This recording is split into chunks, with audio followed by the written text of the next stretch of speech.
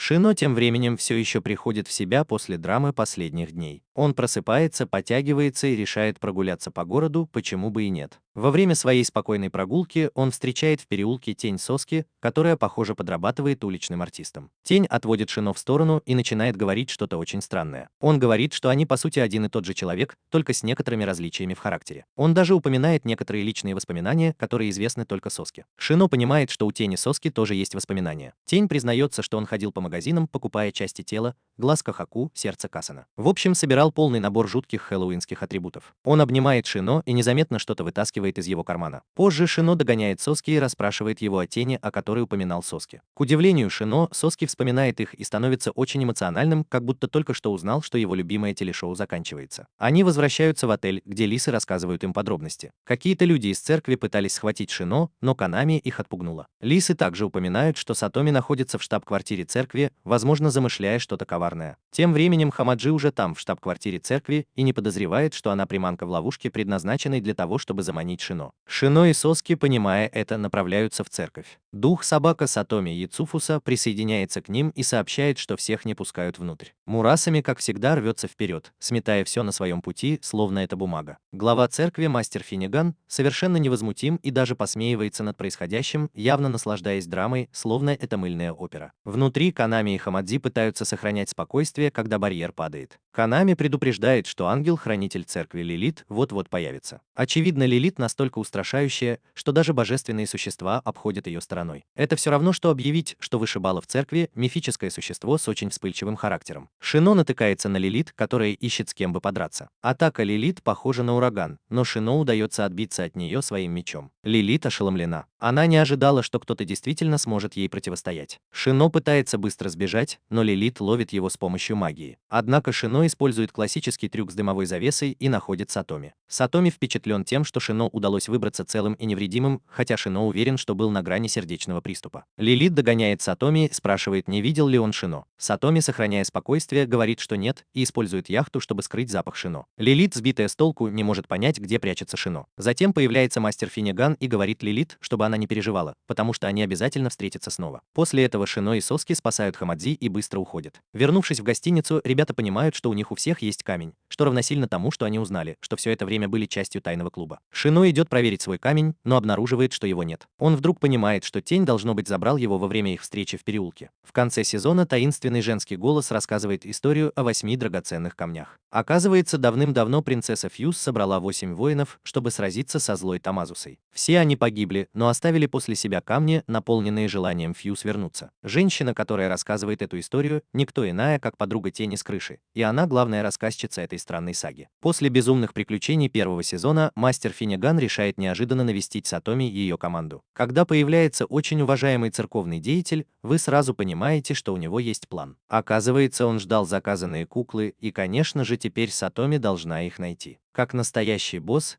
Сатоми поручает это задание Джинпачи, Шино и Соске. Обожаю такое руководство. Троица отправляется в горы, где живет семья кукольников Инамура. По пути они проходят через живописный вишневый лес. Ведь что за приключение без живописного маршрута? Они замечают парня, который лежит под деревом, и спрашивают дорогу. Мужчина, явно не обращая на них внимания, указывает им на дом, который они ищут. И Соски благодарит его, как будто они только что не получили указания от лесного бродяги. Когда они приходят, их встречает Хинагиу, дочь Инамуры, которая на удивление нормальная по сравнению со всеми, кого они встречали до этого. Она ведет их внутрь, чтобы познакомить с братом Дайкаку, который их приветствует. Оказывается, куклы еще не готовы, потому что их отец исчез, не успев их закончить. Дайкаку, явно не претендующий на звание «Лучший сын года», объясняет, что они искали повсюду, но так и не нашли отца. Шино, будучи Шино, решает отчитать Дайкаку за то, что тот не закончил работу. Дайкаку смотрит на Шино таким убийственным взглядом, что молоко бы свернулось, а потом уходит, чтобы не разговаривать с ним. Хинагину, привыкшая к перепадам настроения брата, говорит троице, что они могут остаться на ночь. Шино, неисправимый оптимист, в восторге, потому что он собирается набить себе живот говядиной. Правильно расставляем приоритеты, да? Той ночью Дайкаку снова пытается работать над куклами, но безуспешно. Он в полном отчаянии, не понимая, почему у него так плохо получается делать то, что умел его отец. Хинагину застает его за размышлениями, и Дайкаку выдает неожиданное признание. Однажды их настоящий отец пришел и потребовал, чтобы Дайкаку вернулся к нему, раз уж он зарабатывает деньги. Классический случай, когда отец-неудачник бросает семью. И Намура просто заплатил ему куклами, чтобы избавиться от него. Неудивительно, что Дайкаку в таком состоянии. Тем временем Дайкаку снится странный сон, вероятно, из-за переедания говядины и нерешенных проблем с отцом. На следующее утро Шино решает проведать Дайкаку, который все еще переживает из-за того, что плохо делает кукол. Шино, как любопытный ребенок, находит в комнате куклу-кошку и начинает с ней играть, потому что, конечно, он так и делает. Затем, как будто все становится еще более странным, он решает прогуляться и получает удар мечом по голове. Когда он оборачивается, то видит убегающего ребенка в кимоно, который явно тренируется в метании меча. Шино идет по следу и находит жуткую хижину, полную кукол. Одна кукла особенно напоминает ему о том времени, когда он и его друзья попали в передрягу в деревне. Как только Шино начинает это понимать, появляется Хинагину, и Шино требует, чтобы она рассказала ему об этой кукле. Она объясняет, что их отец потратил целую вечность на то, чтобы сделать эту куклу, и все, кто ее видел, были поражены, как будто это была настоящая легенда о кукольном мастерстве. Шино возвращается в мастерскую Даяку и протягивает ему мяч, который чуть не сбил его с ног. Даяку вспоминает, что этот мяч он когда-то дал коту, который у него жил. Он объясняет, что кот, которого он так и не назвал, просто появился однажды, устроился поудобнее и больше не уходил. Пока однажды он не ушел. Даяку решил, что кот отправился умирать в спокойном месте, потому что так поступают бездомные кошки, верно? После этой трогательной истории о коте Даяку просит Шино об одолжении. Посидеть и позировать для него, пока он будет работать над куклами. Ну, знаешь, просто атмосфера кукольного мастера. Позже той же ночью таинственного парня видят поющим в лесу, а затем ветка вишневого дерева с громким треском ломается для пущего эффекта. В этот момент Даяку приходит озарение. Его убили. Следующее, что они видят, это порыв ветра, и троица выходит на улицу, где они встречают парня с мечом. Он кричит, чтобы они оставили Даяку в покое, как маленький защитник на детской площадке. Затем, в типичной аниме-манере, парень превращается в кота, отчего у Шино отвисает челюсть. Джанпачи, никогда не упускающий возможности покрасоваться, превращается в демона, чтобы напугать пушистого зверька. Но прежде чем ситуация выходит из-под контроля, появляется еще один черный кот по имени Кайди и ругает Генпачи за то, что тот издевается над маленьким котенком. Это настоящая кошачья драма. Пока все оказываются втянутыми в кошачий конфликт, появляется парень из Вишневого сада. Оказывается, это Начи Хиназука, божество-хранитель семьи Хиназука. А черный кот? Его дух-хранитель, конечно же. Кстати, Начи принадлежит одному из 4 домов священных зверей. Звучит важно, но кто сейчас об этом думает? После всего этого хаоса с цветущей сакурой, мертвыми кошками и жуткой историей с куклой Начи, наш загадочный лесной парень все еще ошивается у дома Даяку, как будто ему больше некуда идти. Естественно, банда спрашивает его, почему он здесь, но он не готов ничего рассказывать. Шино, как настоящий детектив, чувствует, что что-то не так, и понимает, что вишневые деревья — это не просто деревья. Это чертов барьер. Но зачем защищать дом, полный кукол? Жуть. Внутри Даяку постепенно вспоминает все. Шино, как всегда любопытный, идет за котом в вишневый лес. Оказывается, Шино сам установил барьер, но не знает зачем. Сбитый с толку, он пытается получить ответы от кота, но тот не особо разговорчив. Шино давит на него, спрашивая, почему он так одержим защитой Даяку. И в самый напряженный момент кот признается, что дал ему имя. Шино такой: подожди, что? Даяку даже не помнит, что назвал его так. Затем в лучших традициях фильмов ужасов падает еще одна ветка. Шино чувствует, что деревья мертвы, потому что, видимо, он теперь тоже доктор по деревьям, и без предупреждения достает свой меч и срубает их все. Кот в шоке, кричит, что Шино только что убил их единственную защиту. Но Шино говорит ему, что деревья все равно мертвы. Когда барьер снят, кот психует, говоря, что большой плохой парень, которого они сдерживали, теперь может войти, и тут же появляется жуткая тень. Все дело в правильном выборе времени. Тем временем внутри Даяку наконец-то вспоминает все. Оказывается, его биологический отец не пропал, а ну знаешь, умер. А потом биологический папаша заявился как злодей, который хочет нажиться на чужом горе, и попытался украсть все куклы Инумуры. Когда Дайкаку отказался, биологический папаша просто зарезал его. Классическая семейная вражда. Пока Дайкаку лежал, истекая кровью, он думал только об одном: блин, я правда не хочу умирать. Эй, кот, ты можешь помочь моей сестре и присмотреть за этими милыми куклами? И тут, когда все казалось совсем мрачным, кот уронил драгоценный камень. В буквальном смысле. Камень назывался благодарность. Он спас Дайкаку жизнь. И, кстати, биологический папаша тоже умер. Ну, знаешь, карма. А сейчас в настоящем скелет с плохим характером и темной аурой направляется к дому. Дайкаку, спокойный как удав, понимает, что это его старик Инумура вернулся, чтобы закончить дело. Джинпачи предлагает сразиться с призраком, но Дайкаку останавливает его. Он встречает призрака на полпути, готовый к трогательному воссоединению отца и сына или чему-то в этом роде. Кот, как всегда, опаздывает, но появляется снова, и Дайкаку чувствует тепло и нежность,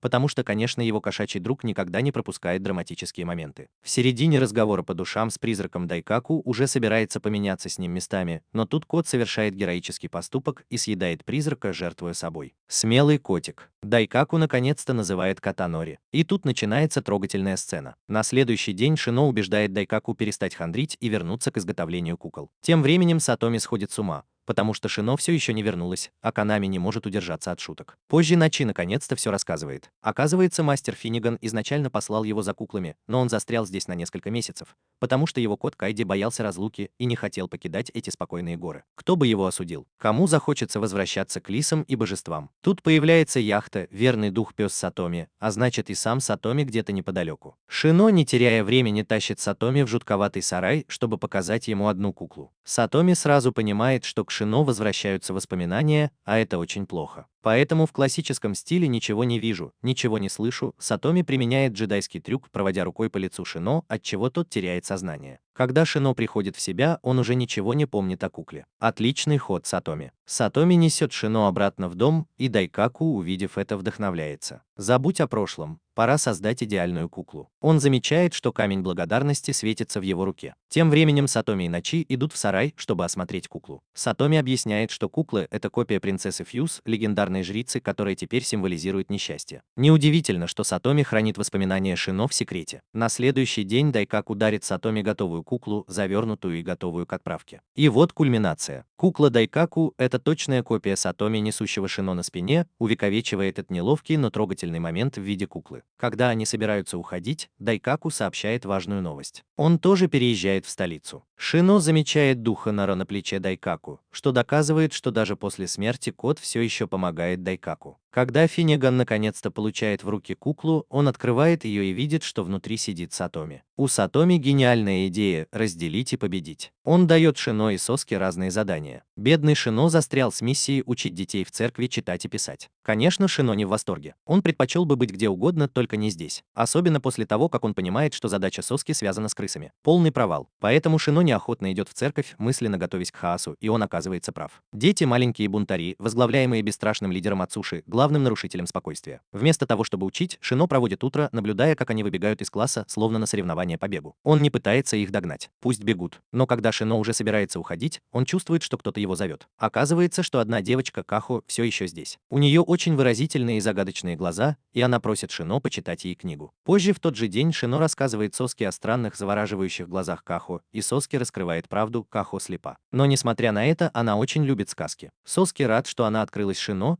и тот обещает найти новую версию ее книги, потому что в той, что он дал ей, не хватает страниц. Соски остается на ночь в церкви, а Шино решает пойти в семейную гостиницу, которой управляют родители его друга Кабунго. По дороге он заходит в Дейкакуда, свой любимый киоск с закусками, где владелец настаивает, чтобы он попробовал новое блюдо. Шино критикует его как настоящий гурман на кулинарном шоу. На следующий день после того, как он почитал Кахо под деревом, он снова приходит в Дейкакуда, чтобы попробовать новое улучшенное блюдо. Это успех. Старик умоляет Шино приготовить что-нибудь еще из его кулинарных шедевров и даже разрешает ему самому назвать блюдо. Вот это повышение. Пока Шино купается в лучах славы, Кахо спрашивает, как она может помнить кого-то, если никогда его не видела. Шино в замешательстве. Он всю ночь размышляет над этим вопросом, как будто это философская загадка. Он даже рассказывает об этом Соске, и тот объясняет, что Кахо была брошена младенцем у борделя. У нее нет воспоминаний о семье. Нет никаких визуальных подсказок. Действительно сложный вопрос. На следующий день, когда Шино и Кахо снова сидят под деревом и рассказывают истории, владелец закусочной снова приходит за отзывом. Шино пробует обновленное блюдо и приходит в восторг, а старик чуть ли не молится на него за кулинарные советы. Потом Кахо просит Шино написать ее имя, чтобы она могла его почувствовать, и он не только пишет его, но и объясняет значение. Кахо в восторге. Это, наверное, лучший день в ее жизни. Потом приходят остальные дети, и Шино пишет их имена. Все идет хорошо, пока Ацуши, местный хулиган, не наступает на листок с именем Кахо. Разозлившись, Шино дает ему пощечину, и Ацуши начинает плакать, как будто он на кастинге в мыльную оперу. Появляется Соски, интересуясь, что за драма тут происходит. Но Шино не в настроении объяснять. Он просто берет Кахо за руку и уводит ее, как герой немого кино. По дороге домой Шино снова заходит в Дейкакуда, но вместо хозяина встречает его дочь и жену, которые убегают, когда он спрашивает о мужчине. Позже мама Кабунго случайно рассказывает Соске и его команде кое-что интересное. Владелец закусочной умер месяц назад. Так что да, Шино все это время болтал с призраком-гурманом. А Соски, как ни странно, приятно проводит время с Кахо, жаря картошку на костре, как настоящий шеф-повар.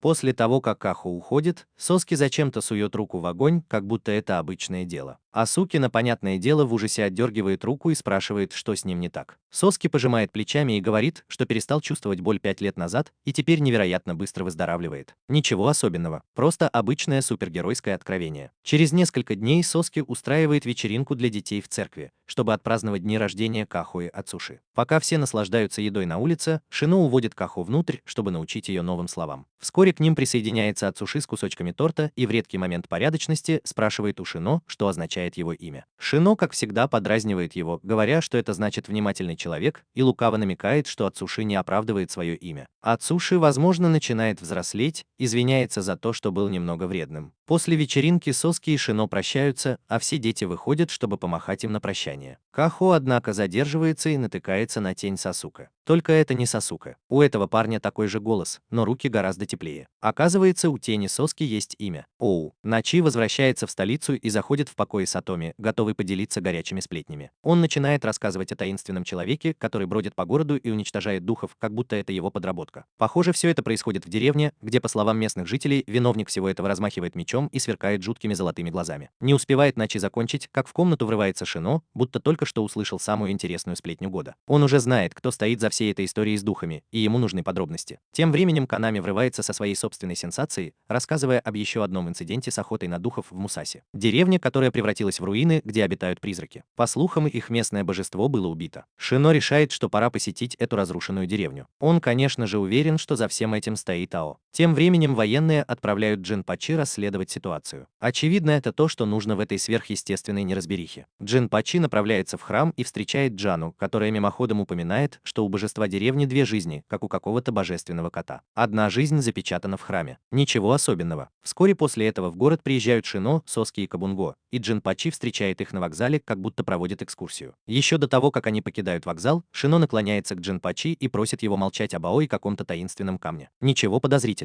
Да, пока они довольно непринужденно прогуливаются по проклятой деревне, Джинпачи начинает рассказывать то, что узнал. Оказывается, за одну неделю произошло 8 очень странных смертей. И все обвиняют Джану, местное божество. А почему бы и нет? Он говорит им, что у Джаны есть два стража, Таканобу и Саки, которые заботятся о ней, как о какой-то важной персоне. Кроме того, ее собака умерла этим утром, что очень огорчает Джану. Конечно, команда Шино решает, что лучший способ узнать больше – это пробраться в храм. Соски, всегда готовый помочь, превращается в собаку и пробирается внутрь. Яна видит его и говорит: «О, хорошо. Еще одна собака». Видимо, ее питомец, который был для нее эмоциональной поддержкой, умер. Она даже поднимает ногу, чтобы показать Соске мистическую печать, которую она носит, как будто это какая-то духовная татуировка. На следующее утро она отправляется на поиски Ао, уверенная, что он где-то в деревне. Тем временем несколько разъяренных жителей деревни приходят в храм и требуют, чтобы Яна все исправила. Бедная Яна чувствует себя одинокой и непонятой, жалуется, что все относятся к ней как к мистическому торговому автомату, который должен решать их проблемы. Но как только она доходит до пика грусти, печать на ее ноге слетает, как будто ей надоел весь этот бред. Она улетает и начинает нападать на жителей деревни, уменьшая их число. Выживает только один бедолага. Тем временем Шино наконец находит Ао в лесу, где тот прячется как ребенок, сбежавший с уроков. Они ведут какой-то загадочный разговор, когда появляется Асакина, готовый отомстить. Все, как всегда, накаляется, и они начинают драться. Шино пытается их разнять, но Ао, явно не в настроении, вырубает его одним ударом в голову. После этого он сразу же нападает на Асукана и ранит его в грудь, сбивая с ног. Асукана лежит на земле и произносит свой лучший трагический монолог о том, как Ао забрал у него все. Ао, не желая уступать, рассказывает свою историю, обвиняя родителей Асукана в том, что они разрушили его жизнь. Неожиданно Ао понимает, что должен был унаследовать меч, которым владеет Асукана. Напряжение нарастает, когда Ао клянется вернуть все, что у него украли, хватает Шино как мешок с картошкой и исчезает в лесу. Асукина возвращается в деревню и заходит в гостиницу, отчаянно пытаясь найти остальных членов команды. Он ищет Соски, но, к его удивлению, Соски стоит у храма вместе с Яной и узнает, что каждый раз, когда печать покидает ее тело, Яна впадает в какое-то странное оцепенение. Когда печать возвращается, она вся в крови, и Соски становится свидетелем этого жуткого зрелища. В этот момент Яна получает сообщение. Ее настоящий хозяин пришел, чтобы забрать ее. Соски выбегает из храма и видит Кабунго, который ждет его у ворот. Но тут его ждет двойной удар. Не только Шино пропал, но и оказалось, что он все это время скрывал существование Ао. Тем временем Шино приходит в себя в каком-то сарае в лесу, и там его ждет Ао, самодовольный, как будто это он убил сосуд божества. Он гордо показывает Шино свою новую печать божества, как будто обменивается карточками покемонов. Пока Ао разглагольствует о своем грандиозном плане, Соски уже в пути, теперь скатанный, которую ему дала Сукина, решив, что, возможно, Соски все-таки законный владелец. О, всегда хитрый, он хочет забрать печати у Яны, надеясь пробудить полную силу божества, как будто открывает финальный уровень игры. Но тут появляется Соски и без лишних слов спрашивает Ао, что он задумал. Между Соски и Ао начинается драка, как между двумя детьми, которые дерутся за последний кусок пиццы, только гораздо драматичнее. Шино, назначенный миротворцем, пытается их разнять, но терпит неудачу, потому что Ао выдвигает ультиматум: «Выбирай одного из нас». Шино, потея так, будто ему предложили выбрать между двумя любимыми десертами, думает: «Ни за что, чувак. Вы оба одинаковые». Ситуация накаляется, когда Ао ранит Соски, оставляя на его руке глубокую рану. Она понимает, что не может этого допустить, и от Мурасами начинает исходить аура, словно он готовится к битве с боссом. Затем, как в фантастическом романе, печать на руке Иу начинает бунтовать и слетает, как будто я ее снял. Божество Яна превращается в потрясающего величественного дракона, появляясь над сараем. От этой эпичности все замирают. Принцесса Яна, прогуливаясь по храму, случайно слышит, как Таканобу и Саки сплетничают, как на чаепитии.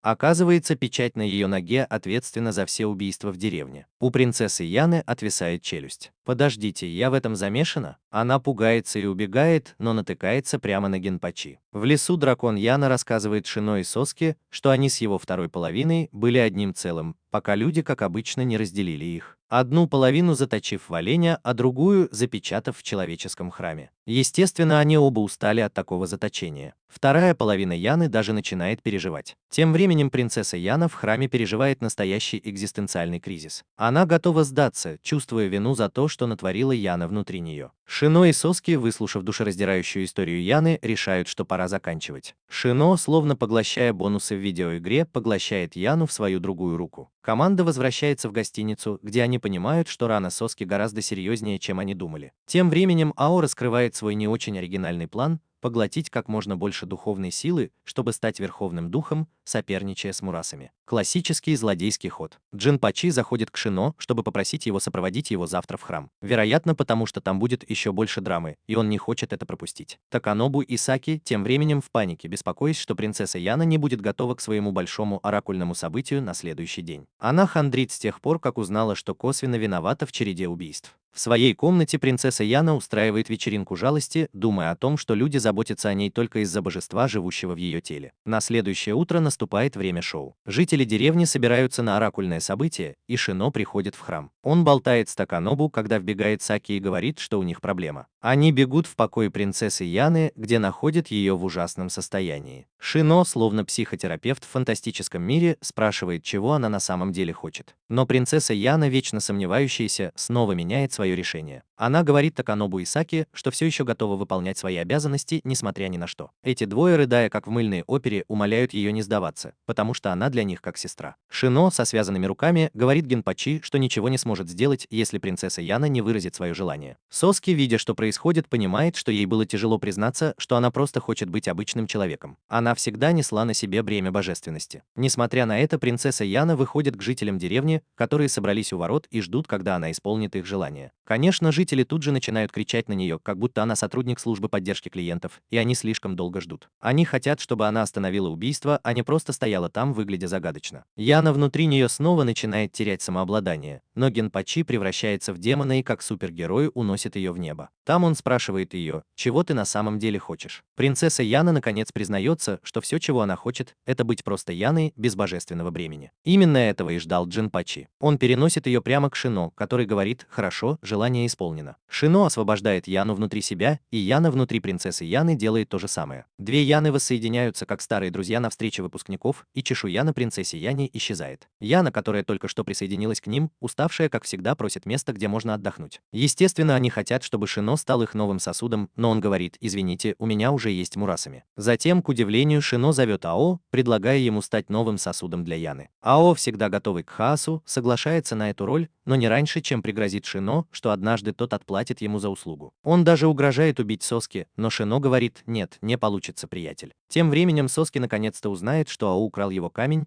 и теперь понятно, почему он его преследует как злую бывшую. Когда все закончилось, Шино обращается к Кабунго и просит об одолжении. Он хочет, чтобы Таканобу, Саки и Яна начали новую жизнь, работая в гостинице. Кабунго, который уже обо всем позаботился, говорит, что уже отправил письмо своей маме по этому поводу. Шино тусуется с Хамаджи, Соски, Канами и Лисами, жалуясь на то, что Сатоми отругала его из-за ситуации с камнем. Классическая история с камнем. Как только группа начинает это обсуждать, в комнату врывается Начи, выглядящий очень взволнованным. Он спрашивает, не видел ли кто-нибудь его духа кота Каэде, который, похоже, превратился в ниндзя и пропал. Естественно, никто не знает, где кот. Каэде игнорирует звонки Начи. В отчаянии Начи делает то, что сделал бы любой умный человек. Он просит Шино помочь ему найти сбежавшего кота. Шино отправляется на поиски и выясняет, что Кайди, скорее всего, прячется в старом городе. Коту там нравится. И действительно, Кайди крадется по старому городу, изо всех сил стараясь не попасться на глаза. Он даже прячется от принцессы-демона Каканоэ, которую, похоже, обидел раньше. Он крадется по улицам в своем маленьком обличье, стараясь не привлекать внимания. Конечно, как только все успокаивается, Кайди натыкается на пожирателя теней. Не сказав ни слова, пожиратель теней поглощает тень Кайди, как будто это его ужин. Генпачи натыкается на Кайди, который в панике кричит на пожирателя теней, как будто тот сейчас извинится и вернет тень. Позже Шино заходит в Каноэ, где Кайди отдыхает с мамой Кабонго, которая мимоходом упоминает, что Гнапачи нашел кота и оставил его на улице. Шино рад этому, потому что это немного облегчает ситуацию. Шино благодарит женщину за то, что она взяла на работу Таканобу, Саки и Яну. Затем они садятся ужинать. Шино угощает себя и мурасами вкусным блюдом, но бедному Койоде достается лишь жалкая рыба. Естественно, Койоде жалуется, потому что это в характере котов, и Шино бросает ему немного мяса, чтобы успокоить королевского кота. Койоде начинает ворчать, что он ушел из поместья, потому что устал от общения с другими духами. Чикаго, лисы, даже яхта. В гостинице полно народу, и Койоде хочет только одного, чтобы у него было свое место. Но почему-то он никак не может решить, где ему поселиться. Пока Койоде разглагольствует, в комнату врывается Мегу и кусает Койоде за хвост. Это выводит Койоде из себя. Он уже готов преподать Мегу урок. Он пытается раздуться до своих обычных размеров, но, к его удивлению, у него ничего не получается. Теперь он в панике. А Шино просто говорит: «О да, наверное, тебя съел пожиратель теней». Кейти вспоминает эту деталь и приходит в ужас, думая, что он навсегда останется таким. Но Шино, как всегда, говорит, что не стоит волноваться. Его тень вернется в следующее полнолуние. В разгар этого хаоса Шино упоминает о камнях, которые он ищет. Кайди говорит, что чувствует их, если только не застрял в своем крошечном обличье. Естественно, он пытается убедить Шино помочь ему как можно скорее. Шино решает прогуляться по городу, надеясь найти камни. Тем временем Кайди погружен в свои мысли, размышляя о том, каково это быть проклятым бессмертием и носить мурасами. Он даже задается вопросом, будет ли Шино грустить, когда все остальные умрут. В доме Сатоми он переживает, потому что Ао становится сильнее с каждым днем, поглощая духов направо и налево, как будто участвует в соревновании по поеданию духов. И в довершение всего у Ао есть камень Соски, что делает его еще большей проблемой. В ту ночь мальчики отдыхают в гостинице, пьют и веселятся. Внезапно появляется Дайкаку и объявляет, что переезжает в столицу, чтобы его сестра могла там учиться. Это момент, когда сбываются мечты о большом городе. Кайди, однако, сосредоточен на важном. Он небрежно сообщает Шино, что у Дайкаку тоже есть один из камней. Дайкаку в шоке. Он носил его как случайную безделушку, не понимая, что это один из ключевых элементов всей этой истории. Оказывается, у всех мальчиков в комнате есть камень. У Шино, Саски, Джинпачи, Кабунго, Асукина и теперь у Дайкаку. Камень Соски все еще у Ао, но у Шино осталось найти только два. Позже той же ночью Шино выводит Кайди на улицу, чтобы немного прогуляться при лунном свете. Используя себя как приманку, он выманивает тенеедов. Когда они появляются, Шино не теряет времени даром. Он угрожает им, чтобы они вернули тень Кая. Тенееды, испугавшись гнева Шино, быстро возвращают тень, и Кай снова становится самим собой. Уладив это, Шино говорит Каю, что продолжит поиски камней. Тем временем мы узнаем немного предыстории Кайди и Начи. Оказывается, Начи был не первым хозяином Кайди. Его старшим братом был Юрий. Но Юрий не верил в духов, поэтому он просто игнорировал Кайди как ненужное комнатное растение. Кайди это надоело, и он в конце концов ушел от Юрия и стал жить с Начи. Вскоре после этого Юрий умер. Но Начи не держит зла на Кайди. На самом деле он уверяет Кайди, что понимает, почему кот ушел. Тронутый этим, Кайди наконец расслабляется и прыгает на колени к Начи, довольно мурлыча. Но, конечно, они оба ломают стул. Досетсу решает, что пора съездить в столицу империи, возможно, отдохнуть от своей обычной рыжеволосой жизни. Он спрыгивает с поезда и, как любой заблудившийся турист, находит кого-то, кто покажет ему местную достопримечательность – гостиницу Коне. Он подъезжает к гостинице как раз вовремя, чтобы застать Шино и Соски за игрой в снежки. Шино, обрадованный встрече с Досетсу и Снежной принцессой, бросает снежки и подходит поговорить. Пока Шино болтает со Снежной принцессой, Досетсу рассказывает ребятам, зачем он приехал в город. Он ищет свою давно потерянную сестру Муцуки, у которой такие же рыжие волосы, как у него, поэтому ее легко заметить как маяк. Естественно, ребята хотят помочь. И где еще искать рыжеволосую девочку, у которой нет родственников, как не в печально известном рыжем районе? Тем временем в церкви Соски усердно работает с Кахо, не подозревая о том, что скоро начнется хаос. Хамадзи, напротив, готовится к походу по магазинам с Яной, которая с нетерпением ждет возможности исследовать город. А Сакана и Кабунго отправляются на поиски в Красный район, расспрашивая людей, не видели ли они рыжеволосую девушку лет 15-16. Все идет хорошо, пока не появляется странный парень в капюшоне, который представляется как Асан. Кабунго называет свое имя, и Асан буквально вибрирует от возбуждения. Очевидно, он в восторге от встречи с тем, кого считает родственной душой. Не дожидаясь приглашения, Асан заявляет, что найдет для них девушку, и тут же улетает, оставив Кабунго стоять в недоумении. А вот у Акена нет времени на эту ерунду, и она дает Кабунго подзатыльник, сообщая, что он, возможно, только что заключил сделку с демоном. Ой, Асан в классическом стиле демонов начинает поиски нужной девушки, оставляя за собой след из трупов. Ничего страшного, правда? Тем временем в Канае Шино, Хамаджи и Яна прогуливаются по улицам, заглядывая в витрины. Шино устает нести книги и решает забежать в общежитие, чтобы оставить их там. В церкви вот-вот начнется что-то странное. Асан внезапно врывается и хватает Кахо, потому что у нее рыжие волосы. И, видимо, это все, что нужно, чтобы стать приманкой для демона. Он взлетает на крышу здания, но тут же понимает, что ошибся. Ой, не та рыжая. Кахо, благослови ее, даже не вздрагивает, потому что не видит Асана, и это очень удивляет демона. Он заводит разговор, потому что, вероятно, понимает, что похитил не ту девушку. Во время их беседы Асан выясняет, что за именем Кахо скрывается мощная магия. Тем временем Сосуке мечется по улицам в поисках Кахо. Он натыкается на Шино, и они вместе привлекают Мурасами к поискам. Мурасами, верный друг, быстро находит Кахо, и Шино бросается на Асану, готовый сразиться с ним. Но, как и любой умный демон, Асану удается сбежать, прежде чем Шино успевает с ним разобраться. По крайней мере, Кахо в безопасности, так что все хорошо, что хорошо кончается. На улице Хамадзи и Джена все еще ходят по магазинам. Хамадзи замечает магазин, где продаются заколки для волос, и вспоминает ту, что она однажды подарила своему брату. Тем временем военные наконец-то узнают о череде убийств рыжеволосых людей в городе. Джен Пачи, будучи сообразительным парнем, сопоставляет факты и понимает, что у всех жертв есть одна общая черта – рыжие волосы. Кубунго, терзаемый чувством вины, находит Джен Пачи и признается, что, возможно, Асану помог он. Он предлагает выследить демона в его демонической форме, но признает, что днем он будет выделяться, как бельмо на глазу. Джен Пачи пожимает плечами и говорит ему подождать до вечера. Досэцу, все еще бродящий по улицам, внезапно подвергается нападению Асану, потому что, как вы уже догадались, он тоже рыжий. Но Аэн быстро понимает свою ошибку и убегает, особенно когда видит снежную принцессу, которая гуляет с Досэцу. В панике, с раненной гордостью и, возможно, рукой, Аэн замечает Хамадзи, которая, как он думает, может быть той самой девушкой, которую он ищет. Он пытается схватить ее, но Досэцу и снежная принцесса вмешиваются и спасают ее. Снежная принцесса, разъяренная тем, что Асану посмел причинить вред Досэцу, замораживает его руку и разбивает ее на мелкие кусочки, как ледяную пиньяту. Аэн, которому повезло остаться в живых, убегает, вероятно, переосмысливая свою жизнь. Досэцу, однако, слишком занят воссоединением с Хамадзи, чтобы беспокоиться об Асану. Он сразу же узнает в ней свою давно потерянную сестру. Шино и Яна приезжают как раз к воссоединению семьи, и Досэцу спрашивает Хамадзи, как она связана с Шино. Хамадзи признается, что Шино не ее родной брат. Они познакомились 10 лет назад, когда она жила в деревне Ацука. Досэцу пытается поговорить с Хамадзи, но она делает вид, что ничего не помнит до Ацуки, и убегает. Шино в недоумении чешет затылок, не понимая, почему Досэцу не преследует ее, ведь очевидно, что Хамадзи его сестра. Досэцу, как всегда спокойный, говорит, что он просто рад, что нашел ее,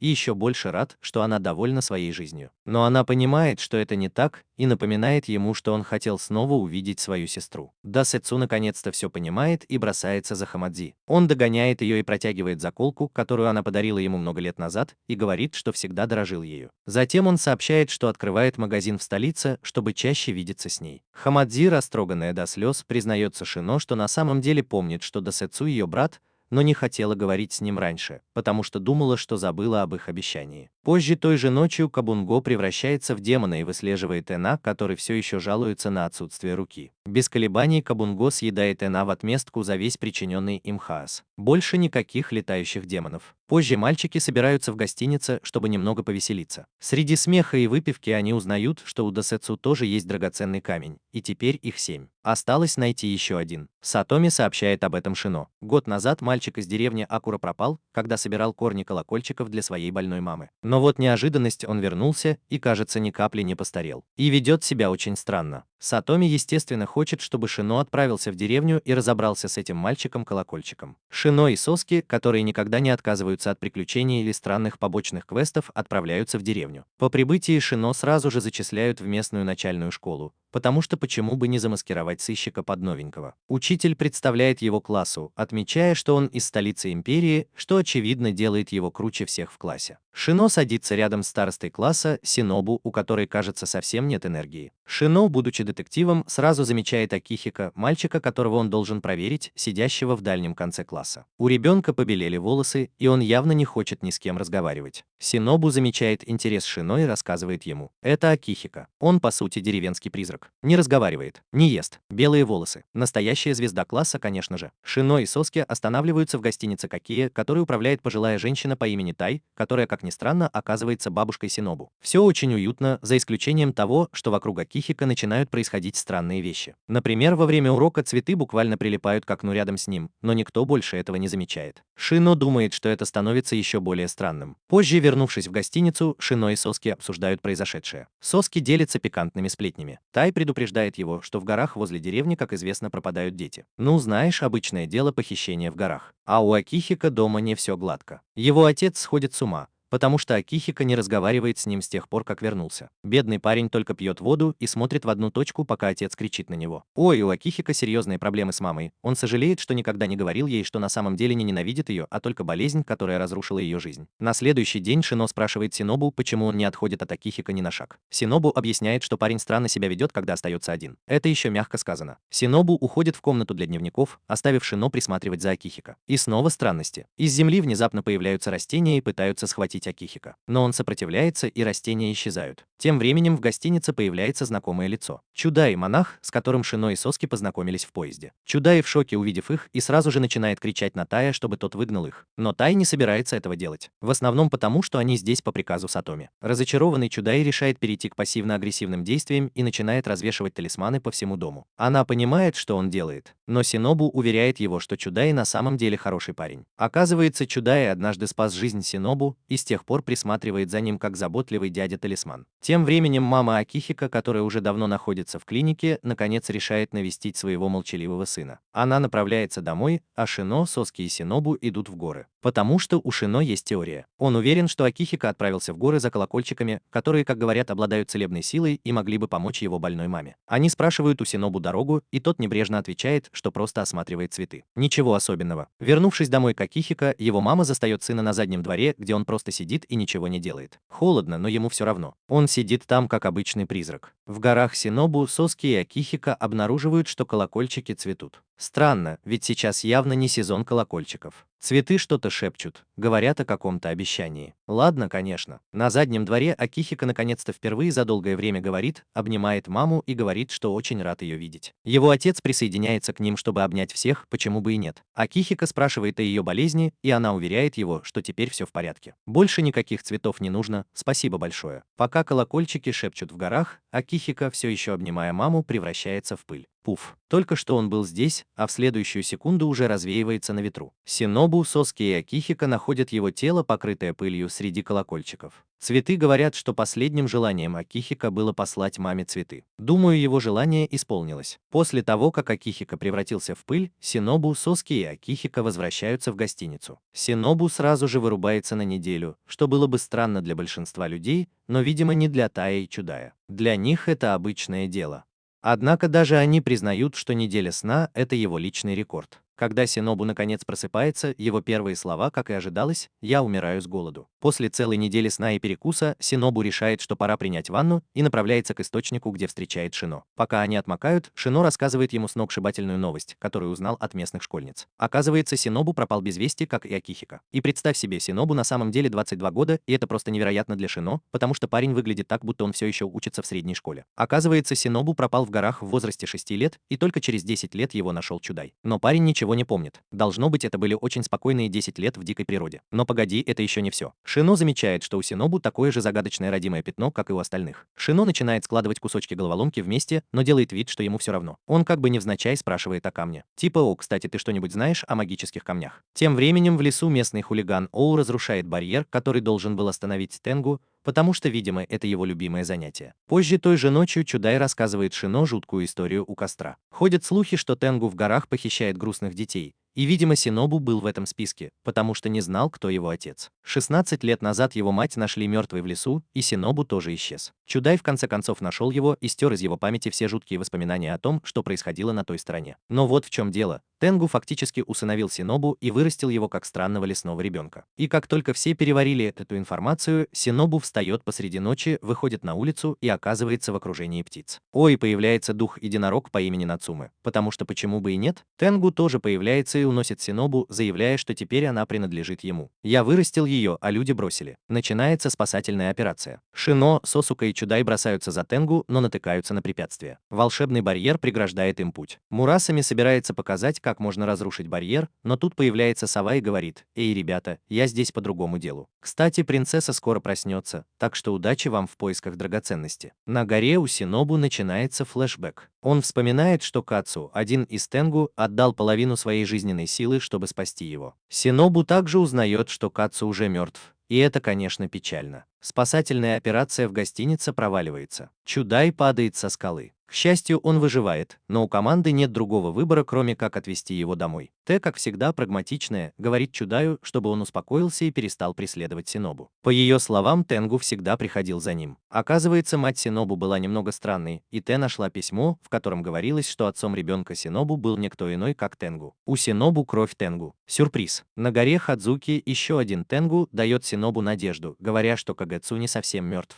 Тем временем Хадзуки встречается с Ао, который говорит: «Эй, мне нужна эта драгоценность. Ты не против?» Хадзуки пожимает плечами и говорит: «Да, пожалуйста. Развлекайся». Все становится еще драматичнее, когда Сосука приходит, чтобы отвести Синобу к телу Кагацу. Синобу находит Кагацу у воды, он не совсем мертв, но и не жив. Затем Ао говорит Шинобу: «Если ты отдашь силу, которую тебе дал Кагацу, ты сможешь его оживить». Шинобу соглашается, но как только он собирается провернуть этот трюк с обменом жизни, появляется Хадзуки и останавливает его. Ао приходит в ярости и нападает на Хадзуки, но Шинобу в героическом режиме встает у него на пути и получает ранение от огромного меча. Повсюду кровь. Дела у нашего мальчика Шинобу совсем плохи. Но как только ситуация становится совсем безнадежной и Шинобу вот-вот умрет от потери крови, его рана вдруг начинает светиться, как неоновая вывеска. И из нее появляется драгоценный камень. Вот это да, неожиданное открытие. В этот момент все 7 других драгоценных камней тоже начинают светиться, как будто они собираются устроить самую странную дискотеку в мире. Оу, не упуская возможности, подходит к Шинобу и Хадзуки, но Хадзуки забирает драгоценный камень. Оу, чувствуя себя обманутым из-за сорванной сделки, говорит: «Ты должен мне этот камень за то, что разрушил барьер Тенгу». Но Хадзуки не собирается ничего отдавать. Он атакует Ао ветром, сбивая его с ног и используя хаос, чтобы сбежать вместе с Шинобу. Тем временем Ао все еще ворчит себе под нос. Он подозревал, что камень был спрятан внутри мальчика. Позже Хадзуки превращается в строгого отца и отдает половину своей жизненной силы Шинобу, чтобы спасти его. Шинобу просыпается раздраженный и ругает Хадзуки за то, что тот сделал то же самое, что и Кацу, пожертвовав собой. Хадзуки просто пожимает плечами, мол, это то, что делают родители. «Мы живем, чтобы смущать тебя и спасать твою жизнь, малыш». Шинобу, все еще чувствуя вину, начинает обвинять себя в смерти Кацу. Но Хадзуки быстро затыкает его, дав пощечину. Внезапно, потому что жизнь не может быть такой драматичной, гора загорается. «Спасибо, Ао». Он пытается выкурить их в буквальном смысле. Шинобу и Хадзуки пытаются сбежать, но, конечно же, натыкаются на Ао, который все еще злится из-за того, что сделка с драгоценностями провалилась. Начинается драка. Ао наносит удар Хадзуки в живот, но тот быстро уворачивается и заключает Ао в огненный барьер. Ао временно обездвижен, и Хадзуки с Шинобу убегают. Тем временем животные бегут прямо в огонь, потому что, очевидно, у лесных обитателей нет инстинкта самосохранения. Шино и Соски спешат на помощь, наблюдая, как дикая природа гибнет, словно это документальный фильм о природе, который пошел не по плану. Хадзуки, все еще в образе отца, приказывает своему другу-единорогу Нацуме унести Синобу с горы. Он отдает Синобу драгоценность, но Синобу не хочет уходить, потому что, подростковый бунт. Нацуме это не волнует, и она все равно улетает с ним. Но Синобу не сдается. Он так сопротивляется, что падает с неба. К счастью, его крылья раскрываются как раз вовремя, и он не превращается в лепешку. Хадзуки на горе приносит себя в жертву, позволяя телу Кагацу превратиться в пыль. Он уже готов умереть, когда появляется Ао, чтобы посмеяться над ним, как это делают злодеи. «Посмотри, какой ты слабый из-за ребенка». Хадзуки отвечает: «Да, это называется быть родителем. Тебе этого не понять. Ты сын пляжа». Тем временем Синобу решает, что хватит убегать от опасности. Он возвращается на гору, полной решимости спасти свой дом от пожара. Он использует свою силу ветра, чтобы бороться с огнем, и тут появляются Шино и Соски.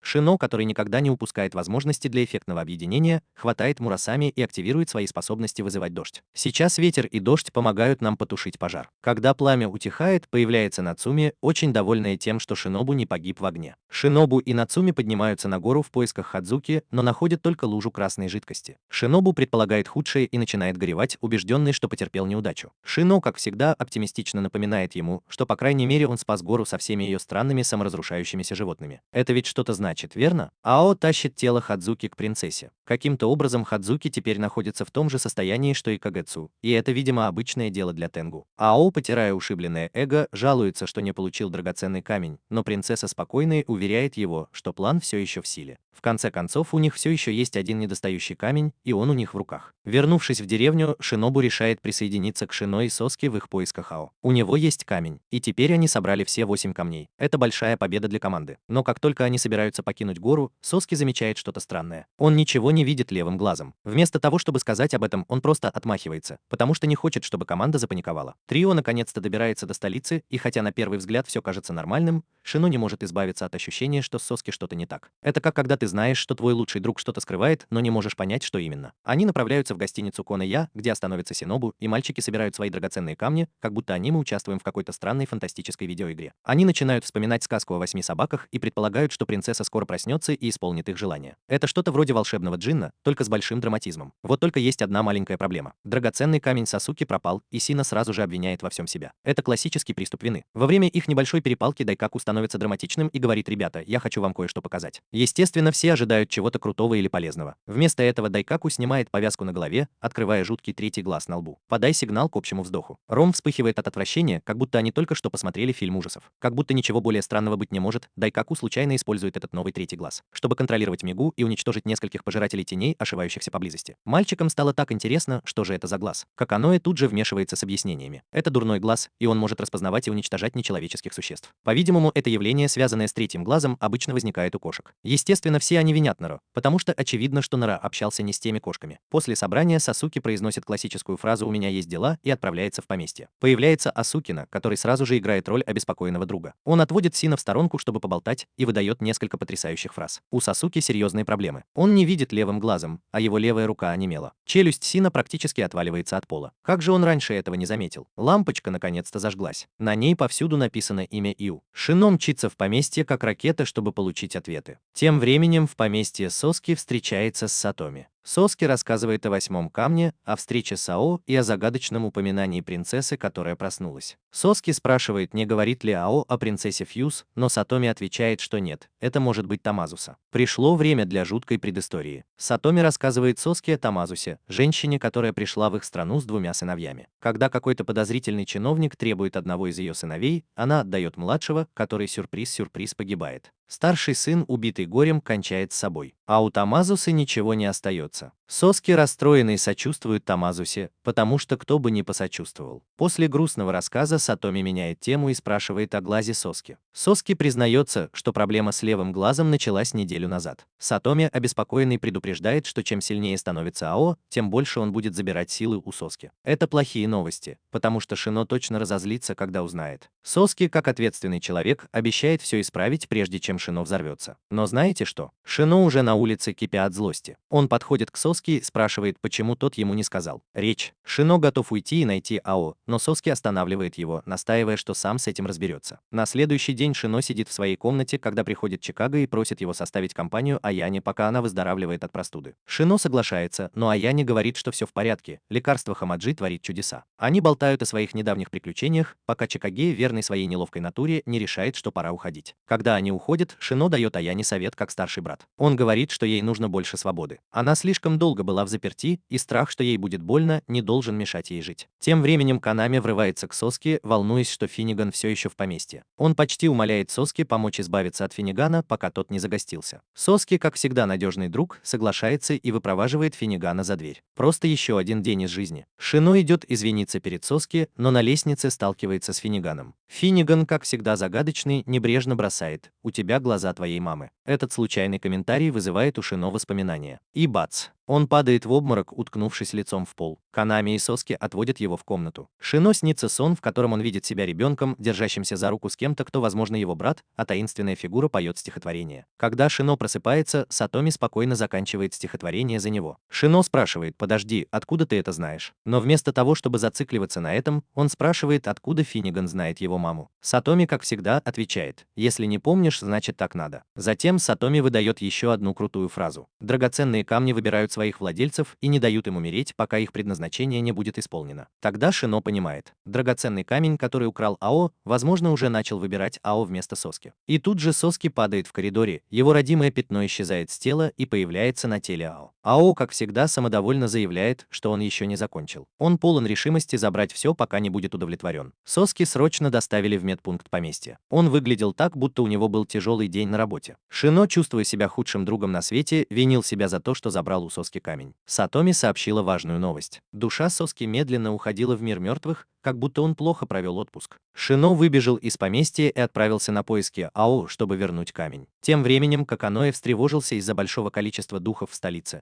потому что, очевидно, ситуация была неспокойной. Шино расспрашивал каждого прохожего на улице. Это было похоже на поиск сокровищ, но ставки были выше, а еды меньше. К Шино подошла загадочная женщина и предложила отвезти его к Ао. Шино, как всегда, скептически отнесся к этому и пошел за ней в переулок. Как он и подозревал, она оказалась замаскированным демоном. Сюрприз. Она превратилась в демона и попыталась съесть Шино, как будто он был закуской. Тут появился Асукана, наш герой, который всегда приходит вовремя. Он спас Шино, и женщина решила призвать армию демонических крыс. Шино, не любивший крыс, начал прыгать как мультяшный герой. Асукана и Кейт пришли на помощь, и Кейт разобрался с крысами. Когда крысы были побеждены, Шино наконец собрался с силами и победил демоницу мощным ударом меча. Затем Шино попросил Кейда помочь ему найти пропавший камень, настаивая на том, что это очень важно, потому что Ао тоже будет там. Кейти неохотно согласилась, и Шино вернулся в гостиницу ждать новостей. Вскоре Кейти вернулась с информацией. Все камни сейчас находятся в столице, а значит, Иу тоже там. Последний камень находится в старой замковой церкви, окруженной толпой духов. Как раз когда Шино собирается идти в церковь, Дайкаку, Асукина и Синобу предлагают пойти с ним. Они беспокоятся, что Шино может понадобиться помощь против Ао. Каэде отправляется сообщить об этом Гэнпачи и Кабунге, которые быстро собираются и направляются в церковь. Гэнпачи приказывает Каэде распространить эту новость, и вскоре Сатоми, Начи, Досэцу и Хамадзи тоже узнают об этом. Группа прибывает в церковь, спускается в подвал и оказывается в коридоре, полном человеческих скелетов. Это похоже на прогулку по магазину, где продают хэллоуинские декорации. Ао торжественно входит, радуясь их появлению. Шино в полной боевой готовности требует вернуть камень. Ао, однако, говорит, что камень выбрал его. Разбирайтесь с этим сами. Принцесса Тамазуса впервые появляется, и Шино с Дайкаку узнают в ней ту самую куклу, которую вырезал Инамура. Тамазуса использует свою магию и воскрешает скелеты. Милая эпичная битва между живыми и мертвыми. Шино сражается с Ао, и это похоже на боевик, только с большим количеством скелетов. В штаб-квартире церкви Финн приказывает старейшинам построить барьер, используя жизни духов. Стандартный злодейский трюк. Сатоми пытается уйти, но Лилит останавливает его, говоря, что его уход может разрушить барьер. Так что Сатоми застрял как ребенок на бесконечном дне рождения. Тем временем битва продолжается. Дайкаку использует свой дьявольский взгляд, чтобы уничтожать скелетов направо и налево, но этого все равно недостаточно. Джинпачи и Кабунге приходят на помощь. И как раз когда кажется, что все под контролем, появляется Хадзуки. Но это не тот Хадзуки, которого знает Синобу. Он лишь тень себя прежнего, потерявший все. Синобу сражается с новой Хадзуки, а Шино продолжает битву с Ао. Приходит Досэцу, и Тамазуса приходит в восторг, потому что это именно то, чего она хотела. Она активирует магический барьер, который забирает у них все камни и силы. Это похоже на самую крутую магическую шутку. Пока барьер действует, состояние Соски ухудшается. Тамазуса раскладывает камни по кругу и готовится призвать принцессу Фьюз, чтобы поглотить ее силы. Шино, еле держась на ногах, ползет к алтарю. Тамазуса, впечатленная упорством Шино, дает ему ту же воду, что и Хадзуки. Она планирует использовать Шино как один из своих сосудов. Шино, слабый и бормочущий имя Соски, падает, кажется, что он вот-вот потеряет сознание от усталости. Когда Шино начинает отключаться, его мозг погружается в ностальгию по Соске. Он вспоминает их эпические моменты, их общие обещания и то, как Соски и Хамаджи были его личной системой жизнеобеспечения, когда он болел. Теперь настала очередь Шино быть супергероем. Он лежит там, как лужа, когда камни решают, что пора призвать принцессу Фьюз из отпуска. Тем временем Сатоми и Финн прячутся, пока мир горит. Сатоми говорит: «Ребята, если мы позволим Тамазусе сделать это будет катастрофа». Ао решает забрать Шино, который едва держится в сознании. Шино открывает глаза и видит Тамазусу, и в его памяти всплывает момент, когда она убила всех. Вот уж точно нерадостное воссоединение. Фьюз смотрит на Шино, и внезапно у него появляется решительный взгляд. Он хочет вернуть Соски к жизни, потому что теперь он джин. Бам! Соски вернулся. Драгоценные камни вернулись на свои законные места, и Ова ушел, чувствуя себя так, словно только что проиграл по-настоящему неудачную игру в монополию. Сасуки обнаруживает, что своим возвращением он обязан Сина, которая сейчас выглядит как потрепанная тряпичная кукла. Каэде упоминает, что Сина может попасть в беду, поэтому Сасуки превращается в свою собачью форму и бежит в церковь. В церкви Тамазуса требует вернуть Сина, а Ао такой: нет. Этого не может быть. У Тамас отвисает челюсть, и она приказывает Хазуки убрать Ао. Начинается хаос. Представь себе по-настоящему напряженный поединок по борьбе с большим количеством драматической музыки. Сатоми появляется как раз вовремя, чтобы разрушить магический барьер Тамаза, и к мальчикам возвращаются их силы. Джинпачи и Кабунго отправляются за Хадзуки, что по сути равносильно отправке кавалерии. Синобу убегает, чтобы проведать Сина, а Тамазуса, понимая, что она потеряна, решает сократить восстановить потери и отступить. Тем временем уровень жидкости в организме Сина настолько низок, что Мурасами начинает вести себя как малыш, лишенный конфет. Он впадает в неистовство, поглощая все, что попадается на глаза, и вырастает до чудовищных размеров. Это похоже на гигантский страшный талисман, который вышел из-под контроля. Кабунго, Джинпачи и Синобу пытаются успокоить Мурасами, но это все равно, что пытаться урезонить торнадо. Появляется Сасуки и кричит на Сина, но Мурасами держит его крепче, чем одеяло безопасности. Сасуки идет к гиганту Мурасами, бормоча имя Сина как мантру. Сатоми и Канами пытаются помочь, посылая в бой своих животных духов, но Мурасами отправляет их прочь взмахом своего гигантского хвоста. Сина наконец-то слышит голос Сасуки и пытается отобрать контроль у Мурасами. Поскольку Сина спасла Сасуки, Сасуки считает, что пришло время вернуть долг. Мурасами вот-вот сожрет Соски, но Шино совершает самый эпичный в истории перехват. Шино приходит в себя, Соски хватает его, и вся остальная банда собирается вокруг, проверяя, все ли с ним в порядке, как будто он только что вернулся из похода. Все радуются возвращению Шино, а Ао незаметно уходит, как самый хитрый ниндзя на свете. В штаб-квартире церкви Фин и Лилит облегченно вздыхают, радуясь, что Мурасами успокоился и все более-менее под контролем. Позже Шино застает Сатоми в своем кабинете и спрашивает, был ли он тем, кто держал его за руку в воспоминаниях. Сатоми ловко уходит от ответа. Шино тоже интересно узнать про Тамадзу, но Сатоми снова разыгрывает карту «Я ничего не скажу». Сатоми напоминает Шино о миссии по поиску последнего камня Сао. Шино ворчит, что прогресса нет, но Соски напоминает ему, что у них есть целый отряд друзей.